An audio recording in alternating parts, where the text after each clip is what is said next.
So yesterday I had 1,000 subscribers. That is so awesome. Thank you guys so very much. I really appreciate it.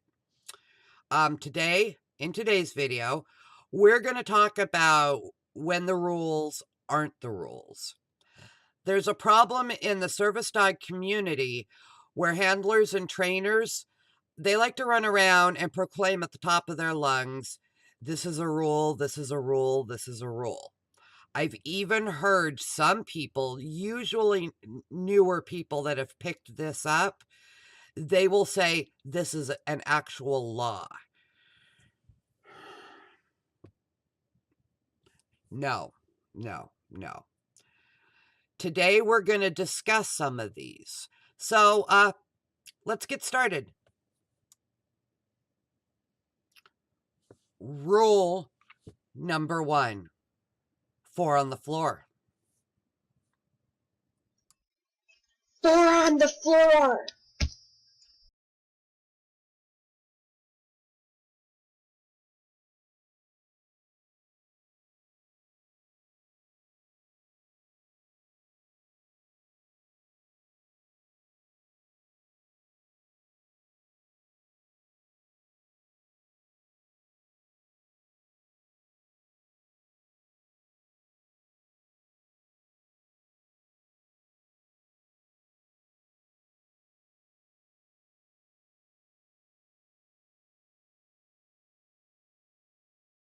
On the floor. She should actually be walking right now. He shouldn't be carrying her. She should be on the floor walking. All right. Where in the law does it say 4 on the floor? Where in the law does it say you cannot carry your service dog? In fact, the guidance on the law says something completely different. Let's take a look at that. All right, here we're looking at the 2015 Department of Justice Guidance on Service Dogs, miscellaneous section. Are stores required to allow service animals to be placed in a shopping cart? Generally, not always, generally, the dog must stay on the floor or the person must carry the dog. Right here, the service dog gods, as I call them, have said you can carry your service dog. I mean, if you want to, you can carry your service dog. It goes on to say, for example, if a person with diabetes has a glucose alert dog, he may carry the dog in a chest pack so it can be close to his face to allow the dog to smell his breath to alert him in a change in glucose levels. They're specifically stating here that it is completely legal and proper to carry your service dog. Never mind that many of the carried dogs are not service dogs. But that does not negate the fact that somebody could have a legitimate small breed service dog and carry it for various reasons. We go one section down and we find the following. Are restaurants, bars, and other places that serve food or drink required to allow service animals to be seated on chairs or allow the animal to be fed at the table? No. Seating, food, and drink are provided for customer use only. The ADA gives a person with a disability the right to be accompanied by his or her service animal, but covered entities are not required to allow an animal to sit or be fed at the table. Okay, now we see a specific example where they need to be on the floor. However, if they need to do a disability-related task that requires them to, jump on the lap of their owner, and be up like that, it would be permissible as long as they completely ignored the table for the duration of them doing their task. But you need to be really careful with that. It needs to be very well needed. It needs to be a significant problem, to allow them to do something like that. Otherwise they need to be on the floor under the table being quiet. That is That is the law. That is what the service dog gods are telling us. That is an instance they need to be on the floor.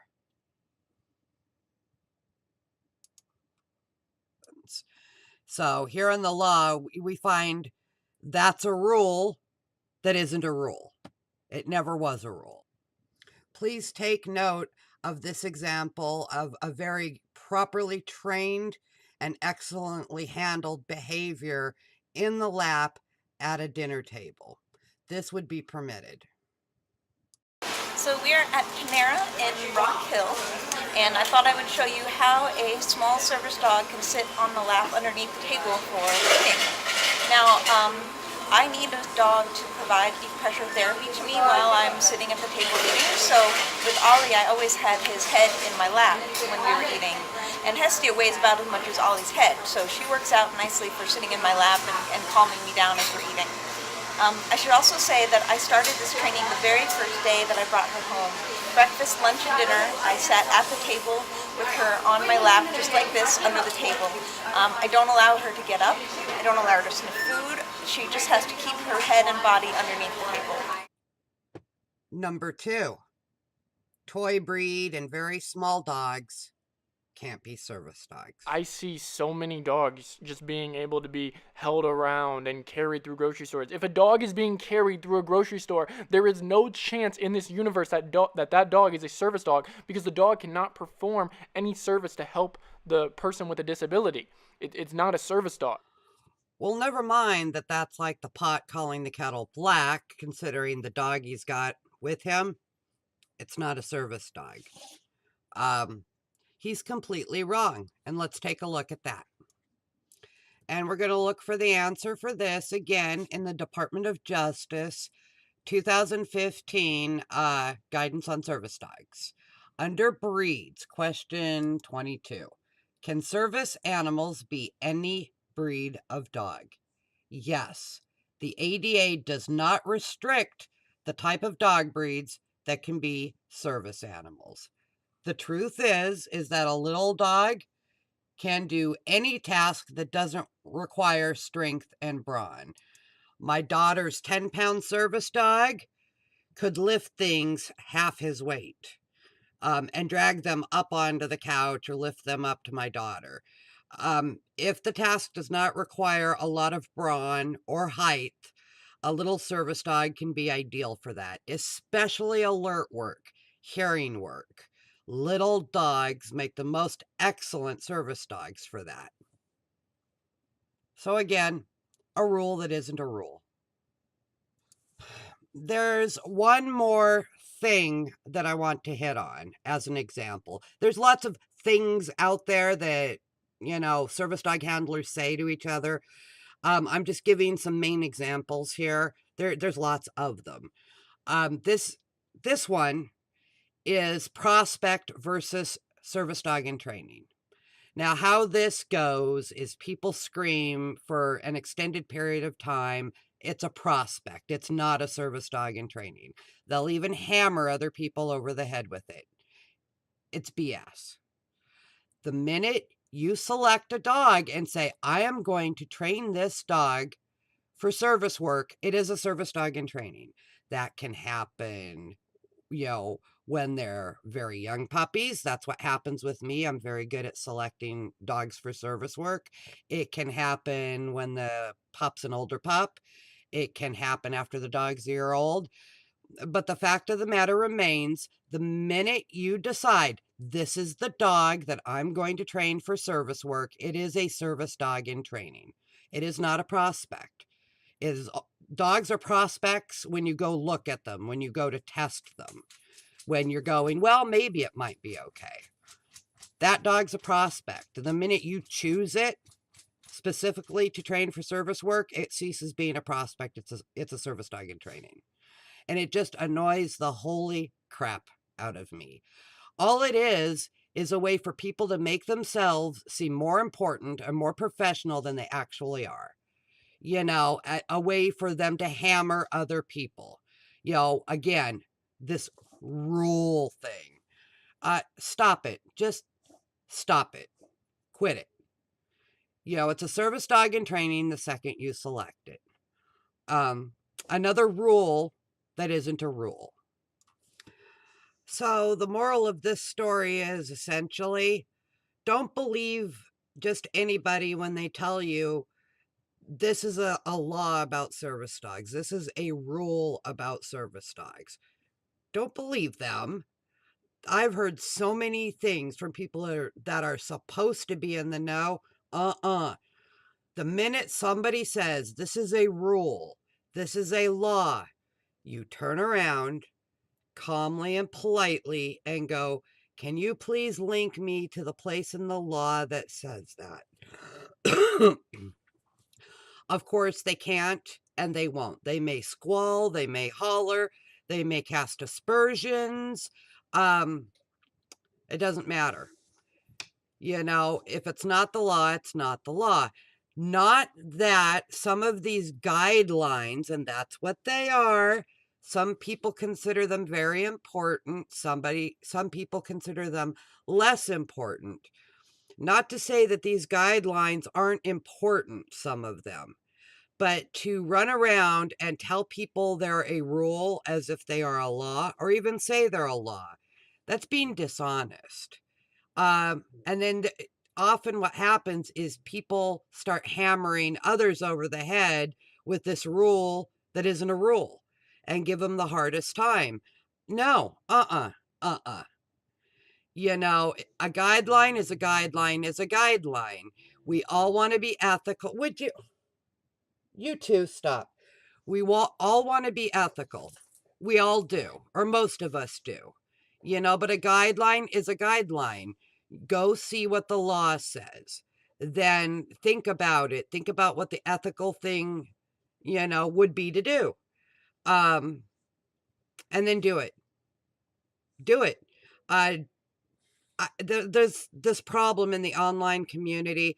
I think there's a lot of dysfunction because a lot of people are disabled. And whether it's a mental disability or a long time physical disability, I think it warps their minds, you know, our minds. It lowers our self-esteem. It gives us issues mentally to be disabled, to live through what we live through. And it's a big problem in the online service dog community that these people want to throw these rules around and hammer people over them simply to make themselves feel superior, to feel morally right, to feel, you know, like they're better trainers, better handlers. That's essentially why they're doing it. They are hammering other people, throwing this stuff around to make themselves seem bigger and better than they are. When actually, to people in the know, it just reflects more on them than it does the other person. And the newcomers. If somebody tells you something is the law, you immediately ask for them to link you to the part of the law that says that. If they can't do that, it doesn't exist. Take it worth a grain of salt. You know, and I encourage every handler to be as ethical as they possibly can be. You know, that means different levels to different people. But, you know, you need to behave ethically. Some of these are good guidelines, you know, that I should follow this most of the time. You know, but there are instances when, you know, it would be reasonable not to follow this. Decide for yourselves. I am sick and tired to death of the vicious hammering that goes on, especially in a few of the online groups. So I just wanted to put that out there for, you know, the established people and the new people. Get proof. Don't just believe somebody when they say this is a rule or this is a law. Make them provide you proof. If they can't provide you proof, take it worth a grain of salt and move on. And move on. Anyway, till the next video. Bye, guys.